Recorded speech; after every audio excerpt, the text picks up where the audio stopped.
एक समय की बात है। गांव में एक बहुत ही धनी व्यक्ति रहा करता था, जिसका नाम धनराज लाल था, जिसकी गांव में बहुत बड़ी कपड़े की दुकान थी। उस पूरे गांव में एक ही कपड़े की दुकान थी। गांव में एक ही कपड़े की दुकान होने के कारण वो बहुत ऊंचे दाम में कपड़े बेचता। गांव में जो पैसे वाले लोग थे, अक्सर वही उसके पास कपड़े खरीदने जाया करते। धनराज लाल की शहर में भी कई दुकानें थीं और उसके पास बहुत सारी जमीन भी थी, जिस पर मजदूर लोग काम किया करते। धनराज लाल को अपने आप पर बहुत घमंड था। एक दिन एक राघव नाम का मजदूर आकर बोलता है, सेठ जी, मुझे आपसे कुछ जरूरी बात करनी है। हाँ बोलो, क्या बात है, जल्दी बोलो, मेरे पास वक्त नहीं है। सेठ जी, मैं घर जाना चाहता हूं। मेरी पत्नी की तबीयत बहुत खराब है, उसका ख्याल रखने वाला कोई नहीं है। पहले तो तू मुझसे दूर रहकर बात कर। पता नहीं तेरी पत्नी को कौन सी बीमारी है, वो बीमारी कहीं तेरे जरिए मुझे ना लग जाए, दूर हट जाए। और हाँ, अगर तेरी पत्नी की तबीयत खराब है तो तू काम पर क्यों आया? सेठ जी, घर में पैसों की बहुत तंगी है। अगर मैं काम पर नहीं आता तो मेरी तनख्वाह काट ली जाती, इसलिए मैं काम पर आया। लेकिन तू तो आधा अधूरा काम छोड़कर जाने की बात कर रहा है, तो तुझे क्या लगता है आधा दिन भरकर मैं तुझे पूरे दिन की तनख्वाह दूंगा? बिल्कुल भी नहीं। मैं अच्छे से जानता हूं तू जानबूझकर दिखावे के लिए आज काम पर आया था, ताकि तू मुझे ये दिखा सके कि तुझे तेरी पत्नी की तबीयत से ज्यादा मेरी काम की पड़ी है। ये नौटंकी मेरे सामने नहीं चलेगी। चुपचाप अपना पूरा काम कर और फिर ही घर जाना, नहीं तो मैं तुझे आज की तनख्वाह नहीं दूंगा। ऐसा मत कीजिए सेठ जी, भले ही मुझे आधे दिन की तनख्वाह कम दीजिए, लेकिन मुझे अब जाने दीजिए। तेरी हिम्मत कैसे हुई मुझे जबान लड़ाने की? तू जानता नहीं मैं कौन हूं। अगर तुझे जाना है तो जा, तुझे कोई तनख्वाह नहीं मिलेगी। और हां, कल से काम पर आने की भी जरूरत नहीं है। अगर काम करना है तो ठीक से करो, वरना निकलो यहां से। तुम जैसों की कोई कमी नहीं है, तुम जैसे मुझे हजारों मिल जाएंगे, समझा? अब काम करना है तो कर, नहीं तो निकल। राघव निराश होकर चला जाता है। जी, आपने ये ठीक नहीं किया। वो दोनों बेचारे पति पत्नी अकेले ही रहते हैं, ना ही उनकी कोई संतान है और ना ही कोई देखभाल करने वाला है। अगर वो जाना चाहता था तो जाने देते ना, उसकी तनख्वाह काटने की क्या जरूरत थी? कभी तो किसी की समस्या समझ लिया करो। आपके अंदर दिल है भी या नहीं? बुरा वक्त किसी पर भी आ सकता है, इतना भी घमंड करना अच्छी बात नहीं है। ऊपर वाले ने आप पर इतनी कृपा की है कि आपको किसी बात की कोई कमी नहीं, लेकिन आप इस बात को अपना घमंड मानकर बैठ गए हो। कावेरी, आवाज नीचे करके बात करो। तुम क्या जानो व्यापार के बारे में? तुम तो दिन भर घर में बैठी रहती हो। तुम्हारा जो काम है तुम सिर्फ वही करो। तुमसे मैंने अपने कारोबार में दखल देने के लिए शादी नहीं की है। तुम्हारा काम है मेरे बच्चों को देखना और इस घर का ख्याल रखना। मैंने तुमसे राय पूछी थी क्या, जो तुम बीच में आकर अपने राय दे रही हो? अपनी राय अपने पास ही रखो। आइंदा मेरे कारोबार के मामले में दखल मत देना। मुझे तुम्हारी राय की कोई जरूरत नहीं। मुझे ये अच्छे से पता है मुझे क्या करना है और क्या नहीं। वैसे भी मुझे इन गरीबों से सख्त नफरत है। इन्हें देखता हूं तो मेरा खून खौलता है। मुझे इनसे गंदी बदबू आती है, जो मुझे बिल्कुल भी नहीं पसंद। और हां, आइंदा ये गरीब मेरे कमरे तक आने नहीं चाहिए। चौकीदार से कह दो, आइंदा कोई आए तो उसे बाहर ही रोक दिया जाए। और मुझे नहाना पड़ेगा, क्योंकि पता नहीं राघव की पत्नी को कौन सी बीमारी थी। वो बीमारी कहीं ना कहीं राघव को भी होगी और राघव के जरिए मुझे भी लग जाएगी। जब से उसे मिला हूं मुझे अजीब सा लग रहा है। मैं नहा कर आता हूं। हटो और जाओ यहां से। तुम भी अपना काम करो। धनराज लाल गरीबों से बहुत चिढ़ता था। इधर राघव घर आता है तो देखता है कि उसकी पत्नी की तबीयत बहुत ज्यादा खराब होती है। विमला, तुम ठीक तो हो ना? तुम्हारी तबीयत ज्यादा खराब लग रही है। वैद्य जी को बुलाऊं क्या? नहीं, मैं ठीक हूं। वैद्य को बुलाने की कोई जरूरत नहीं है। वैसे भी वैद्य जी जाएंगे तो उन्हें भी पैसे देने पड़ेंगे, और हमारे पास उन्हें देने के लिए पैसे नहीं हैं। कब तक हम उधार का इलाज करवाएंगे? पिछले कई दिनों से वैद्य आ रहे हैं, लेकिन बेचारे हमारी हालत देखकर पैसे की मांग भी नहीं करते। किसी का इतना फायदा उठाना भी अच्छी बात नहीं है। वो भी तो कहीं ना कहीं अपने घर का गुजारा करने के लिए लोगों का इलाज करते हैं ना, और हम उन्हें फूटी कौड़ी तक नहीं दे पाते। अब तो उन्हें बुलाने भी शर्म से आती है। कोई जरूरत नहीं है उन्हें बुलाने की, मैं ठीक हूं। ऊपर वाले को जब अपने पास बुलाना होगा वो बुला लेगा। ऊपर वाला की मर्जी के आगे हम कुछ नहीं कर सकते। आप मेरी चिंता मत कीजिए, जो होगा सो होगा। मरने की बात मत करो विमला, मेरा तुम्हारे अलावा इस दुनिया में है ही कौन। अगर तुम चली जाओगी तो मैं कैसे जीऊंगा, अकेले कैसे रहूंगा। मैं जानता हूं तुम्हें कुछ नहीं होगा, ऊपर वाला जरूर तुम्हारी तबीयत ठीक कर देंगे। तुम ऐसी बातें मत करो। बोलते बोलते राघव की आंखों में आंसू आ जाते हैं।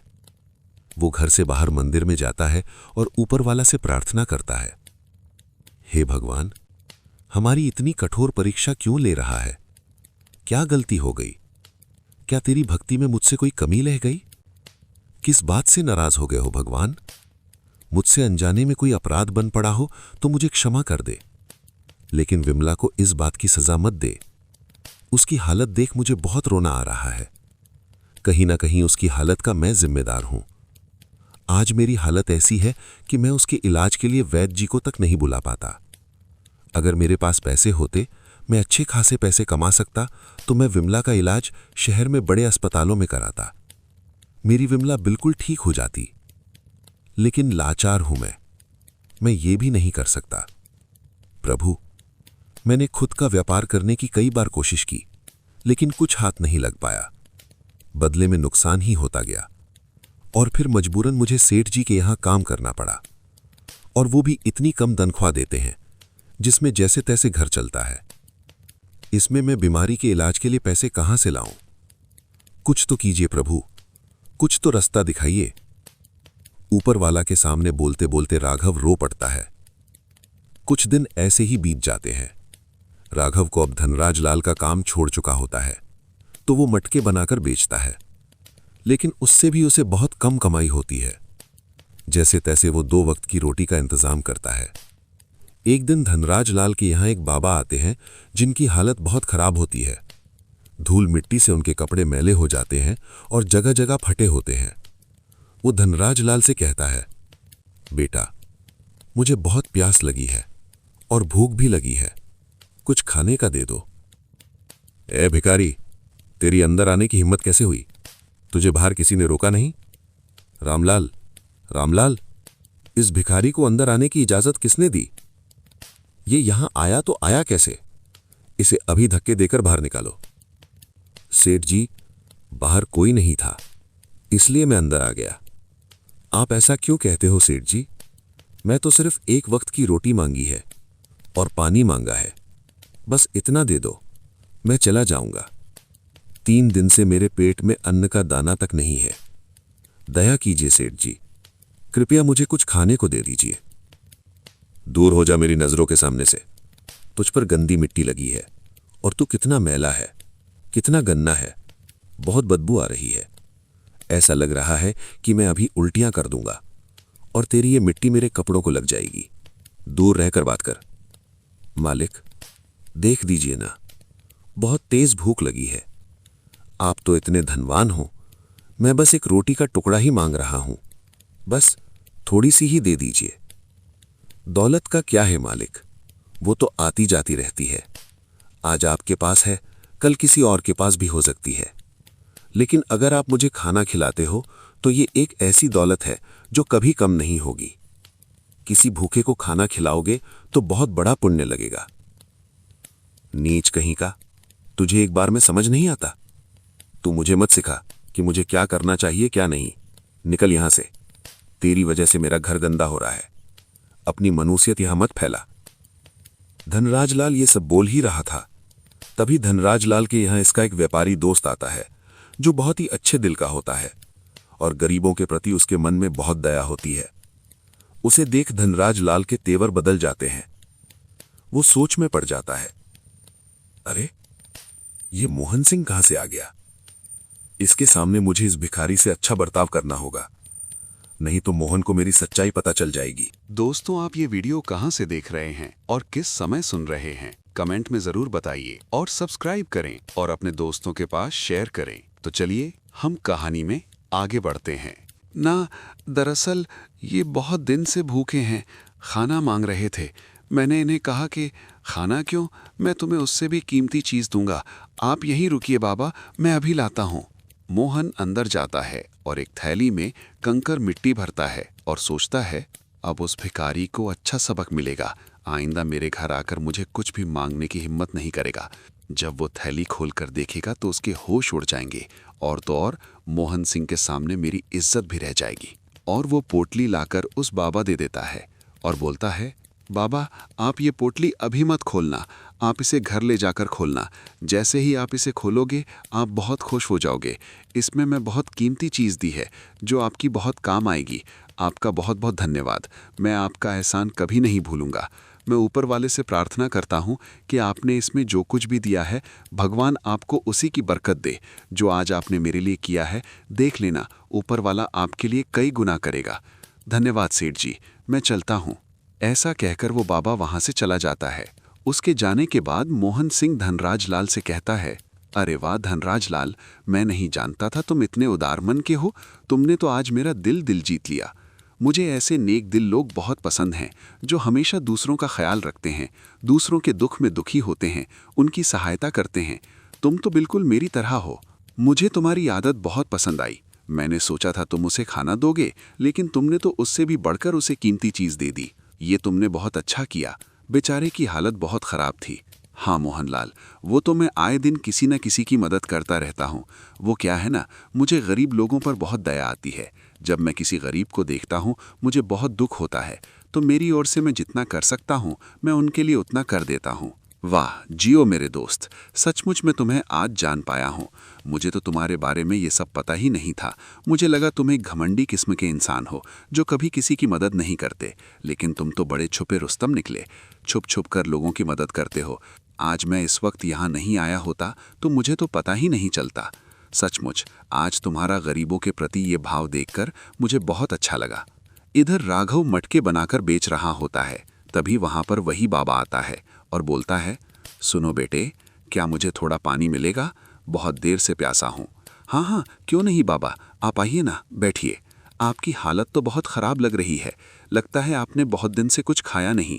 एक काम कीजिए, आप अंदर थोड़ी देर आराम कीजिए। मेरे घर में जो कुछ भी खाने को है मैं आपके लिए लाता हूँ। अरे नहीं नहीं, बस मुझे पानी ही पिला दो, और कुछ नहीं चाहिए। नहीं बाबा, आपकी हालत बहुत ख़राब है, आप कुछ खा लीजिए, उसके बाद चले जाना। मेरे पास बहुत कुछ तो नहीं है, बस थोड़ी बहुत सूखी रोटियां बची होंगी, आप वही खा लीजिए, आपको थोड़ी राहत मिलेगी। मना मत कीजिए। ठीक है बेटा, तुम्हारा बहुत बहुत धन्यवाद बेटा। राघव उस बाबा को बहुत ही आदर से घर में बैठाता है और रसोई में जाता है तो देखता है कि रसोई में आटा ख़त्म हो गया है और सिर्फ 2 रोटियां ही बची थीं। मैंने तो ध्यान ही नहीं दिया, आटा तो ख़त्म हो गया है और मैंने मेरे और मेरी पत्नी के लिए 2 रोटियां बनाई थीं। अगर मैं ये रोटी बाबा को दे दूंगा तो मुझे और मेरी पत्नी को भूखा सोना पड़ेगा। एक काम करता हूँ, इनमें से 1 रोटी बाबा को दे देता हूँ। मैं विमला से कह दूंगा कि मेरा आज खाने का मन नहीं है और विमला को 1 रोटी दे दूंगा। वैसे भी बेचारी बीमार है, मैं उसे भूखा नहीं रख सकता और मैं इन बाबा को भी भूखा नहीं भेज सकता। उनकी हालत बहुत ख़राब है।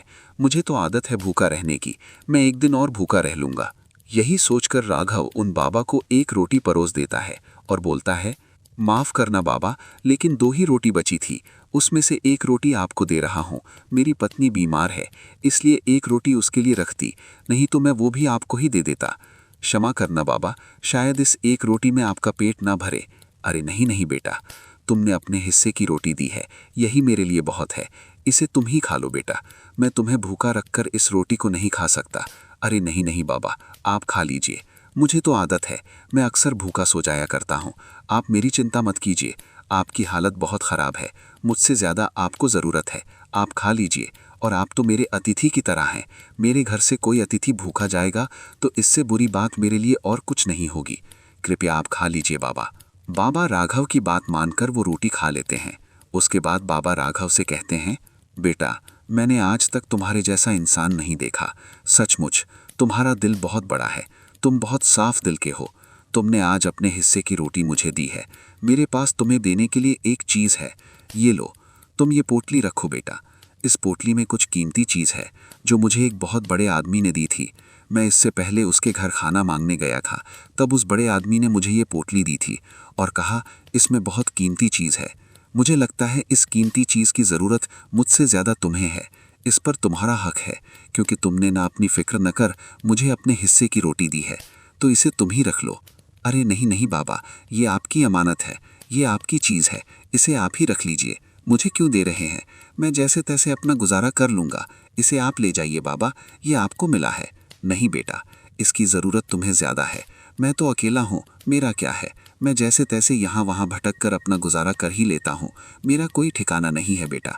लेकिन तुम्हारी पत्नी बीमार है, उसका इलाज करना है, तुम्हें इसकी ज़्यादा ज़रूरत है।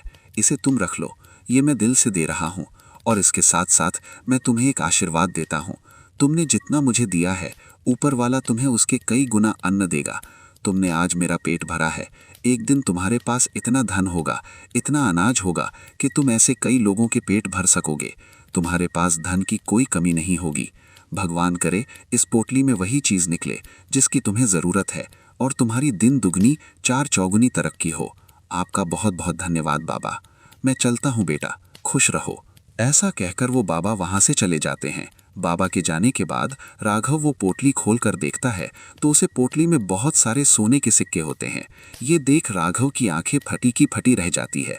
वो बहुत खुश हो जाता है। वो फौरन घर के बाहर दौड़ पड़ता है और उन बाबा को ढूंढता है, तो देखता है वो बाबा कहीं नजर नहीं आते। वो वहां से जा चुके होते हैं। इसमें तो बहुत सारे सोने के सिक्के हैं। उन बाबा की हालत कितनी खराब थी, शायद उन्होंने इस पोटली को खोलकर देखा ही नहीं। अगर ये पोटली मैं उनके सामने खोल देता तो इसमें से आधे सिक्के उनको भी दे देता, क्योंकि उनकी हालत भी खराब थी। उन्हें ये सिक्के काम आ जाते। पता नहीं कौन थे, कहाँ से आए थे, मुझे इतना सारा धन देकर चले गए। देख रही हो विमला, आज ऊपर वाला ने किस रूप में आकर हमारी मदद की है। विमला, इसमें इतने सारे सोने के सिक्के हैं कि मैं तुम्हारा बड़े से बड़े अस्पताल में इलाज कर सकूंगा। तुम पहले जैसे हो जाओगी, तुम पूरी तरह से ठीक हो जाओगी विमला। और तो और हमारे खाने पीने की समस्या भी खत्म हो जाएगी। विमला, आज ऊपर वाला ने मुझे इतने सारे सोने के सिक्के दिए हैं, मैं इन सिक्कों को ज़ाया नहीं जाने दूंगा। मैंने बहुत गरीबी देखी है, बहुत रातें मैंने पानी पीकर बिताई है। मैं इन सिक्कों से हमेशा गरीबों की मदद करूंगा, भूखे को खाना खिलाऊंगा। दोनों पति पत्नी बहुत खुश हो जाते हैं और दूसरे ही दिन राघव अपनी पत्नी को शहर के अस्पताल लेकर जाता है और वहां उसका इलाज करवाता है। कुछ दिन विमला का इलाज चलता है और फिर एक दिन विमला पूरी तरह से ठीक हो जाती है और फिर घर आ जाती है। देखा विमला, आखिरकार ऊपर वाला ने हमारी सुन ली। आज तुम पूरी तरह से ठीक हो। आज मैं बहुत खुश हूँ विमला। भगवान तेरा लाख लाख शुक्रिया। आप बिल्कुल सही कह रहे हैं। भला हो उन बाबा का जो उस दिन हमारे घर आए थे, एक रोटी के बदले हमें कितना कुछ दे गए। सुनिए ना, मेरी एक इच्छा है। मैं चाहती हूँ कि हमारा भी एक बड़ा सा मकान हो जिसमें हम खुशी खुशी रहें। क्यों नहीं विमला? कितने दिनों के बाद तो तुमने अपनी इच्छा जताई है। अगर तुम्हारी यही इच्छा है तो मैं तुम्हारे लिए एक अच्छा सा घर बनाऊंगा। दोस्तों, आप ये वीडियो कहाँ से देख रहे हैं और किस समय सुन रहे हैं, कमेंट में जरूर बताइए और सब्सक्राइब करें और अपने दोस्तों के पास शेयर करें। तो चलिए हम कहानी में आगे बढ़ते हैं ना। दरअसल ये बहुत दिन से भूखे हैं, खाना मांग रहे थे। मैंने इन्हें कहा कि खाना क्यों, मैं तुम्हें उससे भी कीमती चीज दूंगा। आप यहीं रुकिए बाबा, मैं अभी लाता हूं। मोहन अंदर जाता है और एक थैली में कंकर मिट्टी भरता है और सोचता है अब उस भिखारी को अच्छा सबक मिलेगा। आइंदा मेरे घर आकर मुझे कुछ भी मांगने की हिम्मत नहीं करेगा। जब वो थैली खोलकर देखेगा तो उसके होश उड़ जाएंगे।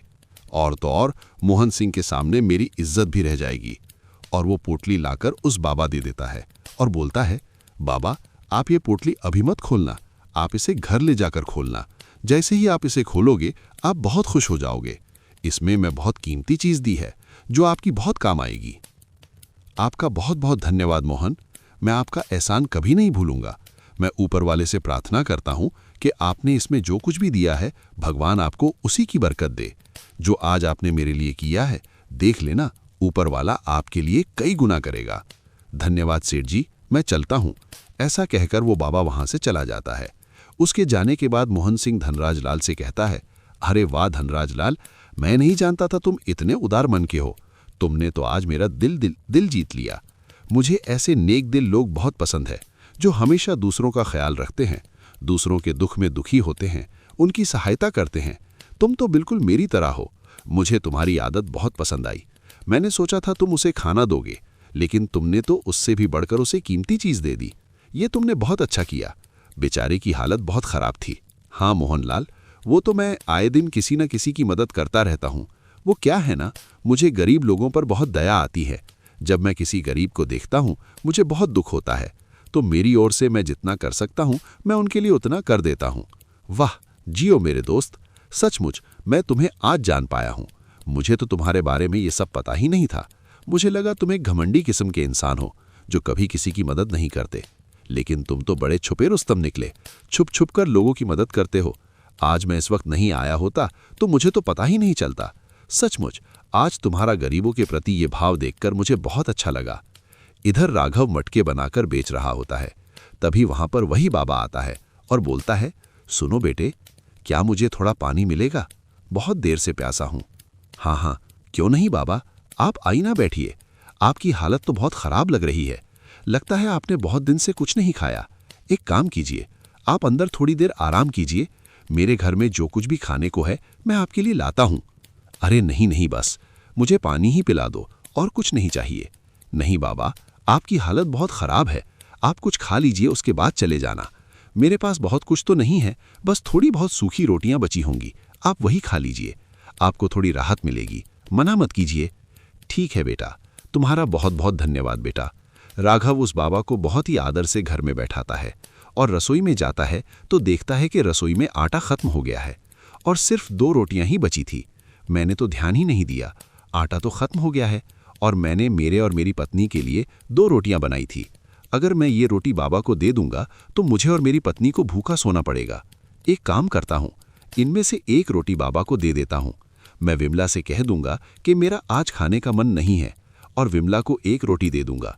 वैसे भी बेचारी बीमार है, मैं उसे भूखा नहीं रख सकता और मैं इन बाबा को भी भूखा नहीं भेज सकता। उनकी हालत बहुत खराब है। मुझे तो आदत है भूखा रहने की, मैं एक दिन और भूखा रह लूंगा। यही सोचकर राघव उन बाबा को 1 रोटी परोस देता है और बोलता है, माफ करना बाबा, लेकिन 2 ही रोटी बची थी, उसमें से 1 रोटी आपको दे रहा हूं। मेरी पत्नी बीमार है, इसलिए 1 रोटी उसके लिए रख दी, नहीं तो मैं वो भी आपको ही दे देता। क्षमा करना बाबा, शायद इस 1 रोटी में आपका पेट ना भरे। अरे नहीं नहीं बेटा, तुमने अपने हिस्से की रोटी दी है, यही मेरे लिए बहुत है। इसे तुम ही खा लो बेटा, मैं तुम्हें भूखा रखकर इस रोटी को नहीं खा सकता। अरे नहीं नहीं बाबा, आप खा लीजिए, मुझे तो आदत है, मैं अक्सर भूखा सो जाया करता हूँ। आप मेरी चिंता मत कीजिए, आपकी हालत बहुत खराब है, मुझसे ज्यादा आपको जरूरत है। आप खा लीजिए, और आप तो मेरे अतिथि की तरह हैं। मेरे घर से कोई अतिथि भूखा जाएगा तो इससे बुरी बात मेरे लिए और कुछ नहीं होगी। कृपया आप खा लीजिए बाबा। बाबा राघव की बात मानकर वो रोटी खा लेते हैं। उसके बाद बाबा राघव से कहते हैं, बेटा, मैंने आज तक तुम्हारे जैसा इंसान नहीं देखा। सचमुच तुम्हारा दिल बहुत बड़ा है, तुम बहुत साफ दिल के हो। तुमने आज अपने हिस्से की रोटी मुझे दी है। मेरे पास तुम्हें देने के लिए एक चीज है, ये लो, तुम ये पोटली रखो बेटा। इस पोटली में कुछ कीमती चीज है जो मुझे एक बहुत बड़े आदमी ने दी थी। मैं इससे पहले उसके घर खाना मांगने गया था, तब उस बड़े आदमी ने मुझे ये पोटली दी थी और कहा, इसमें बहुत कीमती चीज है। मुझे लगता है इस कीमती चीज की जरूरत मुझसे ज्यादा तुम्हें है। इस पर तुम्हारा हक है, क्योंकि तुमने ना अपनी फिक्र न कर मुझे अपने हिस्से की रोटी दी है, तो इसे तुम ही रख लो। अरे नहीं नहीं बाबा, ये आपकी अमानत है, ये आपकी चीज है, इसे आप ही रख लीजिए। मुझे क्यों दे रहे हैं? मैं जैसे तैसे अपना गुजारा कर लूंगा। इसे आप ले जाइए बाबा, ये आपको मिला है। नहीं बेटा, इसकी जरूरत तुम्हें ज्यादा है। मैं तो अकेला हूं, मेरा क्या है, मैं जैसे तैसे यहाँ वहां भटक कर अपना गुजारा कर ही लेता हूं। मेरा कोई ठिकाना नहीं है बेटा, लेकिन तुम्हारी पत्नी बीमार है, उसका इलाज करना है, तुम्हें इसकी ज्यादा जरूरत है। इसे तुम रख लो, ये मैं दिल से दे रहा हूं। और इसके साथ साथ मैं तुम्हें एक आशीर्वाद देता हूं। तुमने जितना मुझे दिया है, ऊपर वाला तुम्हें उसके कई गुना अन्न देगा। तुमने आज मेरा पेट भरा है, एक दिन तुम्हारे पास इतना धन होगा, इतना अनाज होगा कि तुम ऐसे कई लोगों के पेट भर सकोगे। तुम्हारे पास धन की कोई कमी नहीं होगी। भगवान करे इस पोटली में वही चीज निकले जिसकी तुम्हें जरूरत है, और तुम्हारी दिन दुगनी 4 चौगनी तरक्की हो। आपका बहुत बहुत धन्यवाद बाबा, मैं चलता हूं बेटा, खुश रहो। ऐसा कहकर वो बाबा वहां से चले जाते हैं। बाबा के जाने के बाद राघव वो पोटली खोलकर देखता है। दोस्तों, आप ये वीडियो कहां से देख रहे हैं और किस समय सुन रहे हैं, कमेंट में जरूर बताइए और सब्सक्राइब करें और अपने दोस्तों के पास शेयर करें। तो चलिए हम कहानी में आगे बढ़ते हैं। ना दरअसल ये बहुत दिन से भूखे हैं, खाना मांग रहे थे। मैंने इन्हें कहा कि खाना क्यों, मैं तुम्हें उससे भी कीमती चीज दूंगा। आप यहीं रुकिए बाबा, मैं अभी लाता हूँ। मोहन अंदर जाता है और एक थैली में कंकर मिट्टी भरता है और सोचता है अब उस भिखारी को अच्छा सबक मिलेगा। आइंदा मेरे घर आकर मुझे कुछ भी मांगने की हिम्मत नहीं करेगा। जब वो थैली खोलकर देखेगा तो उसके होश उड़ जाएंगे। और तो और मोहन सिंह के सामने मेरी इज्जत भी रह जाएगी। और वो पोटली लाकर उस बाबा दे देता है और बोलता है, बाबा आप ये पोटली अभी मत खोलना, आप इसे घर ले जाकर खोलना। जैसे ही आप इसे खोलोगे आप बहुत खुश हो जाओगे। इसमें मैं बहुत कीमती चीज़ दी है जो आपकी बहुत काम आएगी। आपका बहुत बहुत धन्यवाद, मैं आपका एहसान कभी नहीं भूलूंगा। मैं ऊपर वाले से प्रार्थना करता हूँ कि आपने इसमें जो कुछ भी दिया है भगवान आपको उसी की बरकत दे।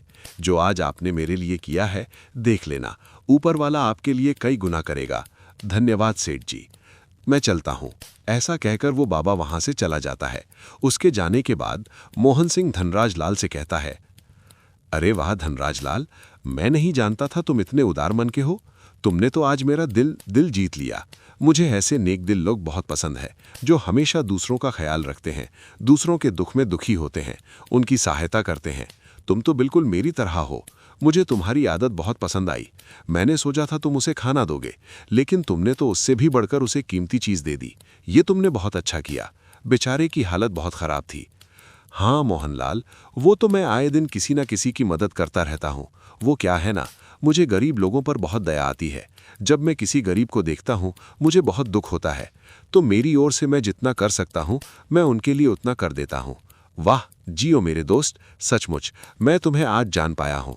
मुझे तो तुम्हारे बारे में ये सब पता ही नहीं था। मुझे लगा तुम एक घमंडी किस्म के इंसान हो जो कभी किसी की मदद नहीं करते, लेकिन तुम तो बड़े छुपे रुस्तम निकले। छुप छुप कर लोगों की मदद करते हो। आज मैं इस वक्त नाम आया होता तो मुझे तो पता ही नहीं चलता। सचमुच आज तुम्हारा गरीबों के प्रति ये भाव देखकर मुझे बहुत अच्छा लगा। इधर राघव मटके बनाकर बेच रहा होता है। तभी वहां पर वही बाबा आता है और बोलता है, सुनो बेटे, क्या मुझे थोड़ा पानी मिलेगा? बहुत देर से प्यासा हूँ। हाँ हाँ क्यों नहीं बाबा, आप आईना बैठिए। आपकी हालत तो बहुत खराब लग रही है। लगता है आपने बहुत दिन से कुछ खाया नहीं। एक काम कीजिए, आप अंदर थोड़ी देर आराम कीजिए। मेरे घर में जो कुछ भी खाने को है मैं आपके लिए लाता हूँ। अरे नहीं नहीं, बस मुझे पानी ही पिला दो, और कुछ नहीं चाहिए। नहीं बाबा, आपकी हालत बहुत ख़राब है। आप कुछ खा लीजिए, उसके बाद चले जाना। मेरे पास बहुत कुछ तो नहीं है, बस थोड़ी बहुत सूखी रोटियां बची होगी, आप वही खा लीजिए। आपको थोड़ी राहत मिलेगी, मना मत कीजिए। ठीक है बेटा, तुम्हारा बहुत बहुत धन्यवाद बेटा। राघव उस बाबा को बहुत ही आदर से घर में बैठाता है और रसोई में जाता है तो देखता है कि रसोई में आटा खत्म हो गया है और सिर्फ 2 रोटियां ही बची थी। मैंने तो ध्यान ही नहीं दिया, आटा तो खत्म हो गया है और मैंने मेरे और मेरी पत्नी के लिए 2 रोटियां बनाई थी। अगर मैं ये रोटी बाबा को दे दूंगा तो मुझे और मेरी पत्नी को भूखा सोना पड़ेगा। एक काम करता हूँ, इनमें से 1 रोटी बाबा को दे देता हूँ। मैं विमला से कह दूंगा कि मेरा आज खाने का मन नहीं है और विमला को 1 रोटी दे दूंगा। वैसे भी बेचारी बीमार है, मैं उसे भूखा नहीं रख सकता और मैं इन बाबा को भी भूखा नहीं भेज सकता। उनकी हालत बहुत खराब है। मुझे तो आदत है भूखा रहने की, मैं 1 दिन और भूखा रह लूँगा। यही सोचकर राघव उन बाबा को 1 रोटी परोस देता है और बोलता है, माफ़ करना बाबा, लेकिन 2 ही रोटी बची थी, उसमें से 1 रोटी आपको दे रहा हूँ। मेरी पत्नी बीमार है इसलिए 1 रोटी उसके लिए रख दी, नहीं तो मैं वो भी आपको ही दे देता। क्षमा करना बाबा, शायद इस 1 रोटी में आपका पेट न भरे। अरे नहीं नहीं बेटा, तुमने अपने हिस्से की रोटी दी है, यही मेरे लिए बहुत है। इसे तुम ही खा लो बेटा, मैं तुम्हें भूखा रखकर इस रोटी को नहीं खा सकता। अरे नहीं नहीं बाबा, आप खा लीजिए, मुझे तो आदत है, मैं अक्सर भूखा सो जाया करता हूँ। आप मेरी चिंता मत कीजिए, आपकी हालत बहुत ख़राब है, मुझसे ज़्यादा आपको ज़रूरत है, आप खा लीजिए। और आप तो मेरे अतिथि की तरह है। मेरे घर से कोई अतिथि भूखा जाएगा तो इससे बुरी बात मेरे लिए और कुछ नहीं होगी। कृपया आप खा लीजिए बाबा। बाबा राघव की बात मानकर वो रोटी खा लेते हैं। उसके बाद बाबा राघव से कहते हैं, बेटा मैंने आज तक तुम्हारे जैसा इंसान नहीं देखा। सचमुच तुम्हारा दिल बहुत बड़ा है, तुम बहुत साफ दिल के हो। तुमने आज अपने हिस्से की रोटी मुझे दी है। मेरे पास तुम्हें देने के लिए एक चीज़ है। ये लो, तुम ये पोटली रखो बेटा। इस पोटली में कुछ कीमती चीज़ है जो मुझे एक बहुत बड़े आदमी ने दी थी। मैं इससे पहले उसके घर खाना मांगने गया था, तब उस बड़े आदमी ने मुझे ये पोटली दी थी और कहा इसमें बहुत कीमती चीज़ है। मुझे लगता है इस कीमती चीज की जरूरत मुझसे ज्यादा तुम्हें है। इस पर तुम्हारा हक है, क्योंकि तुमने ना अपनी फिक्र न कर मुझे अपने हिस्से की रोटी दी है, तो इसे तुम ही रख लो। अरे नहीं नहीं बाबा, ये आपकी अमानत है, ये आपकी चीज है, इसे आप ही रख लीजिए। मुझे क्यों दे रहे हैं? मैं जैसे तैसे अपना गुजारा कर लूंगा। इसे आप ले जाइए बाबा, ये आपको मिला है। नहीं बेटा, इसकी जरूरत तुम्हें ज्यादा है। मैं तो अकेला हूँ, मेरा क्या है, मैं जैसे तैसे यहाँ वहाँ भटक कर अपना गुजारा कर ही लेता हूँ। मेरा कोई ठिकाना नहीं है बेटा। लेकिन तुम्हारी पत्नी बीमार है, उसका इलाज करना है, तुम्हें इसकी ज्यादा जरूरत है, इसे तुम रख लो। ये मैं दिल से दे रहा हूँ, और इसके साथ साथ मैं तुम्हें एक आशीर्वाद देता हूँ। तुमने जितना मुझे दिया है, ऊपर वाला तुम्हें उसके कई गुना अन्न देगा। तुमने आज मेरा पेट भरा है, एक दिन तुम्हारे पास इतना धन होगा, इतना अनाज होगा कि तुम ऐसे कई लोगों के पेट भर सकोगे। तुम्हारे पास धन की कोई कमी नहीं होगी। भगवान करे इस पोटली में वही चीज निकले जिसकी तुम्हें जरूरत है, और तुम्हारी दिन दुगनी चार चौगुनी तरक्की हो। आपका बहुत बहुत धन्यवाद बाबा। मैं चलता हूँ बेटा, खुश रहो। ऐसा कहकर वो बाबा वहां से चले जाते हैं। बाबा के जाने के बाद राघव वो पोटली खोलकर देखता है तो उसे पोटली में बहुत सारे सोने के सिक्के होते हैं। ये देख राघव की आंखें फटी की फटी रह जाती है। वो बहुत खुश हो जाता है। वो फौरन घर के बाहर दौड़ पड़ता है और उन बाबा को ढूंढता है तो देखता है वो बाबा कहीं नजर नहीं आते, वो वहां से जा चुके होते हैं। इसमें तो बहुत सारे सोने के सिक्के हैं। उन बाबा की हालत कितनी खराब थी, शायद उन्होंने इस पोटली को खोलकर देखा ही नहीं। अगर ये पोटली में उनके सामने खोल देता तो इसमें से आधे सिक्के उनको भी दे देता, क्योंकि उनकी हालत भी खराब थी। उन्हें ये सिक्के काम आ जाते। पता नहीं कौन थे, कहाँ से आए थे, मुझे इतना सारा धन देकर चले गए। देख रही हो विमला, आज ऊपर वाला ने किस रूप में आकर हमारी मदद की है। विमला, इसमें इतने सारे सोने के सिक्के हैं कि मैं तुम्हारा बड़े से बड़े अस्पताल में इलाज कर सकूंगा। तुम पहले जैसे हो जाओगी, तुम पूरी तरह से ठीक हो जाओगी। विमला, और तो और हमारे खाने पीने की समस्या भी खत्म हो जाएगी। विमला, आज ऊपर वाला ने मुझे इतने सारे सोने के सिक्के दिए हैं, मैं इन सिक्कों को जाया नहीं जाने दूंगा। मैंने बहुत गरीबी देखी है, बहुत रातें मैंने पानी पीकर बिताई है। मैं इन सिक्कों से हमेशा गरीबों की मदद करूंगा, भूखे को खाना खिलाऊंगा। दोनों पति पत्नी बहुत खुश हो जाते हैं और दूसरे ही दिन राघव अपनी पत्नी को शहर के अस्पताल लेकर जाता है और वहां उसका इलाज करवाता है। कुछ दिन विमला का इलाज चलता है और फिर एक दिन विमला पूरी तरह से ठीक हो जाती है और फिर घर आ जाती है। देखा विमला, आखिरकार ऊपर वाला ने हमारी सुन ली। आज तुम पूरी तरह से ठीक हो। आज मैं बहुत खुश हूं विमला। भगवान तेरा लाख लाख शुक्रिया। आप बिल्कुल सही कह रहे हैं। भला हो उन बाबा का जो उस दिन हमारे घर आए थे, एक रोटी के बदले हमें कितना कुछ दे गए। सुनिए ना, मेरी एक इच्छा है, मैं चाहती हूं कि हमारा भी एक बड़ा सा मकान हो जिसमें हम खुशी खुशी रहें। क्यों नहीं विमला, कितने दिनों के बाद तो तुमने अपनी इच्छा जताई है। अगर तुम्हारी यही इच्छा है तो मैं तुम्हारे लिए एक अच्छा सा घर बनाऊंगा। दोस्तों, आप वीडियो को अंत तक देखें। अगर कहानी अच्छी लगे तो चैनल को जरूर सब्सक्राइब करें। अब आप अपनी लाइट बंद करें। कमेंट जरूर बताइए कि आपको कहानी कैसी लगी, और हाँ, अपना नाम जरूर बताइए। अब आप अपनी आंखें बंद करें, एक लंबी सांस लें और अपने शरीर को ढीला छोड़ दें। आगे की कहानी के लिए मिलते हैं अगले वीडियो में। तब तक के लिए दीजिए इजाजत। शुभ रात्रि।